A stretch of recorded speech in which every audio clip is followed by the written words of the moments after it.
Olha, gente, o que eu vou falar aqui é muito triste, mas que sirva de lição pra vocês.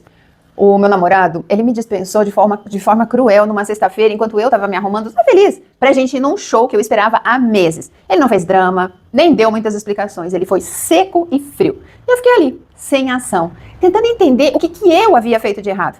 Eu não fui atrás porque eu já sabia que não ia adiantar mesmo. Só que aí, depois de 3 dias, o silêncio foi quebrado com um print que apareceu na tela do meu celular, enviado por uma amiga.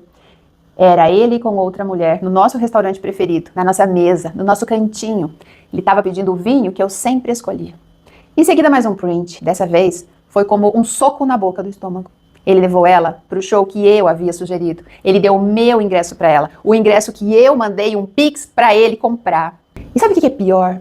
Ele nem se deu ao trabalho de esconder. Postou stories com ela, marcou os lugares, como se eu fosse invisível. Como se os 2 anos que passamos juntos fossem apenas um rascunho que ele pudesse apagar sem pensar 2 vezes. Aos poucos eu fui me recuperando e soube que ela deixou ele, mas eu nunca fui atrás. Ao contrário dele, que normalmente 2, 3 da manhã, quando o álcool subia a cabeça ou a solidão batia, o celular vibrava.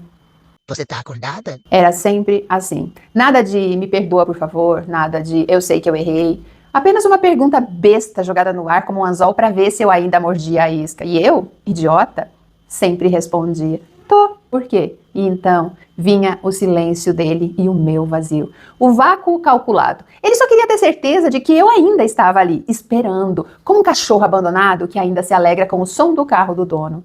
Algumas noites ele se embriagava de coragem e soltava um, Sinto sua falta. seguido de um rápido, Mas não é o que você tá pensando. Foi melhor assim. como se eu fosse uma criança que pudesse ser enganada com palavras vagas. Eu sabia o que ele estava fazendo. Ele não me queria de volta. Queria apenas se certificar de que ainda poderia me ter caso quisesse. Eu era o seu plano B, o porto seguro emocional. Aquele cantinho da memória onde ele poderia se refugiar quando a nova paixão não fosse tão perfeita quanto ele imaginava. E eu odiava isso. Odiava que ele soubesse que eu ainda respondia. Odiava que mesmo depois de tudo, o meu coração ainda acelerasse quando o celular vibrasse. Eu odiava que em algum lugar dentro de mim ainda existisse a esperança patética de que um dia ele acordasse e dissesse: Foi tudo um erro. Eu te amo. Vamos voltar? mas a verdade é que ele não me amava. Ele só não queria perder o controle sobre mim para manter seu ego inflado. E uma noite, depois de mais uma mensagem vazia, eu finalmente criei coragem e o bloqueei em tudo. Não por raiva, não por vingança, mas porque eu merecia paz. E porque percebi que eu valia mais do que aquelas migalhas e que a melhor coisa que eu fiz na minha vida foi nunca ter ido atrás para tentar entender o que aconteceu.